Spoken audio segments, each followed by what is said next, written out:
Valsad rural પોલીસની ટીમે Dhamdachi national highway number 48 Ramdev hotel નજીકથી એક કન્ટેનરમાં લઈ જવાતો 5,16,000 રૂપિયાના દારૂના જથ્થા સાથે ચાલકને પોલીસે ઝડપી પાડ્યો। રૂરલ પોલીસના પોલીસ જવાન બિપિન પટેલ સહિતના પોલીસ મથક હદ વિસ્તારમાં પેટ્રોલિંગ કરી રહ્યા હતા, જે દરમિયાન ખાનગી રાહે બાતમી મળી હતી કે એક ટાટા કન્ટેનર નંબર WB11D 5366 માં દારૂનો જથ્થો ભરી ચાલક સુરત તરફ જવાનો છે। જે બાતમીના આધારે રૂરલ પોલીસની team Dhamdachi Ramdev hotel national highway number 48 પાસે બાતમીવાળા કન્ટેનરની વોચ ગોઠવી હતી।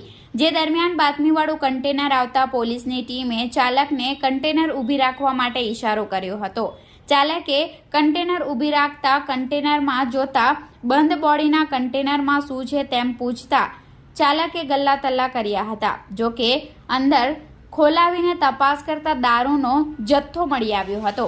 પોલીસની ટીમે ટેમ્પો અને ચાલકને પોલીસ મથકે લાવી તમામ મુદ્દામાલની ગણતરી કરતા ટાટા કન્ટેનરની કિંમત 10 લાખ, દારૂની બોટલ નંગ 3060 જેની કિંમત 5,16,000, એક મોબાઈલ ફોન જેની કિંમત 5,000 મળી કુલ 15,21,000 રૂપિયાનો મુદ્દામાલ કબજે લઈ ચાલકને ઝડપી માલ ભરાવનાર અને મંગાવનારને વોન્ટેડ જાહેર કરી રૂરલ પોલીસ મથકે પ્રોહિબિશન અંગે ફરિયાદ નોંધી હતી।